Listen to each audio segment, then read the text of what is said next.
Assalamualaikum warahmatullahi wabarakatuh. Waalaikumsalam warahmatullahi wabarakatuh. Biar lebih semangat, kita kasih pantun ya. Ya, boleh. Daun salam dimakan itik. Dan jawab salam pasti orangnya cantik. Assalamualaikum warahmatullahi wabarakatuh.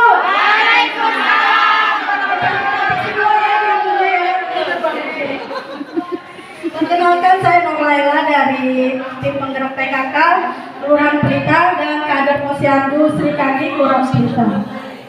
Alhamdulillah rabbil alamin, kita panggil puji syukur kehadiran Allah Subhanahu wa taala. Ini kembar tiga nih Bu, kembar tiga nih. Kita dapat berkumpul di tempat ini dalam keadaan sehat walafiat. Dan tak lupa pula kita panjatkan salawat dan salam kepada kita Nabi besar Muhammad SAW. Semoga kita dapat syafaat beliau sampai akhir zaman. Amin. Sudah. Baiklah, dan ini saya hormati Ketua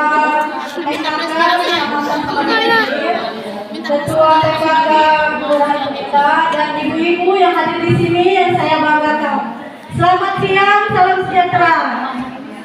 Baiklah, dalam kesempatan ini saya membawakan materi penyuluhan tentang perkembangan pemantauan pentingnya pemantauan pertumbuhan dan perkembangan dalam upaya deteksi masalah gizi pada balita. Setiap orang tua pasti menginginkan anaknya tumbuh sehat dan pintar. Ya kan ibu ya? Ya. Siapa yang tidak ingin anaknya tumbuh sehat dan pintar? Semua kita menginginkannya ya.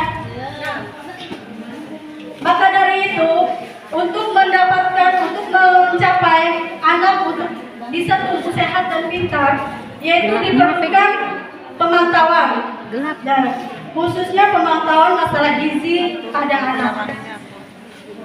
Nah, ada masa atau periode yang sangat penting kita perhatikan bagi pertumbuhan anak, yaitu pada periode 1000 hari pertumbuhan anak, yaitu disebut juga dengan periode emas.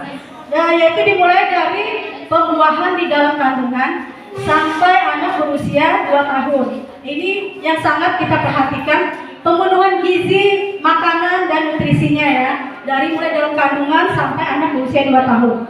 Nah, apabila gizi tidak terpenuhi, itu ada hal-hal yang dapat mengakibatkan, yaitu anak bisa tumbuh kembang otaknya menjadi kurang. Jadi anak bisa kurang cerdas. Nah, bisa juga mengakibatkan pertumbuhan fisik anak menjadi kurang. Nah, anak bisa menjadi kurang tinggi atau kurang pertumbuhannya dari anaknya yang sebelumnya. Yang ketiga, anak menjadi sering sakit, daya tahan tubuhnya bisa kurang. Yang keempat, daya ingat anak juga bisa berkurang. Jadi penyerapan ilmu yang diberikan itu akan lambat untuk dapat gitu ya. Nah, dari ini semua juga kita ada peranan yang sangat penting dalam pemantauan dan terhadap pentingnya pemantauan pertumbuhan dan perkembangan anak, yaitu ada 3 hal peran yang penting. Itu dikenal dalam istilah 3A. Pertama asuh, kedua asih, dan ketiga asah. Apa hal itu? Oke, yang pertama kita kenal dengan asuh. Apa itu asuh? Asuh ialah kebutuhan fisik dan biomedis. Nah, apa itu kebutuhan anak? Yaitu anak membutuhkan ASI eksklusif. ASI eksklusif diberikan sejak anak baru lahir sampai umur 6 bulan. Nah, setelah 6 bulan diberi makanan pendamping dan ASINya masih diteruskan kalau bisa sampai 2 tahun. Yang kedua yaitu imunisasi yang lengkap. Jadi anak harus diberikan imunisasi yang lengkap. Yang ketiga, pengobatan anak bila sakit. Jadi apabila anak sakit, kita harus cepat membawa ke Paskes kesehatan yang terdekat. Yang keempat, pakaian yang bersih dan layak. Jadi wajib kita memberikan anak pakaian yang bersih dan layak. Selanjutnya, anak juga bersih. Jadi pemukiman terutama dari rumah yang bersih serta lingkungan yang bersih. Kelima, rekreasi dan bermain. Anak juga perlu bermain ke tempat rekreasi.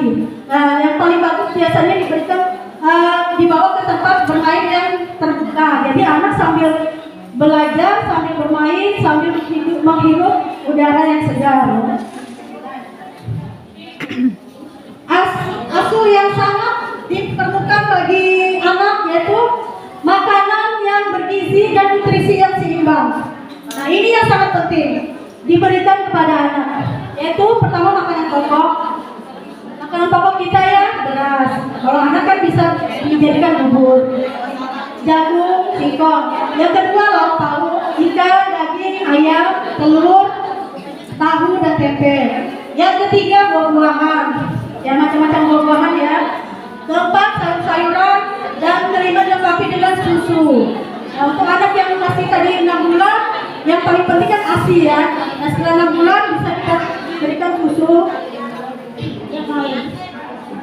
Yang kedua, peranan penting 3A yaitu peranan ASI.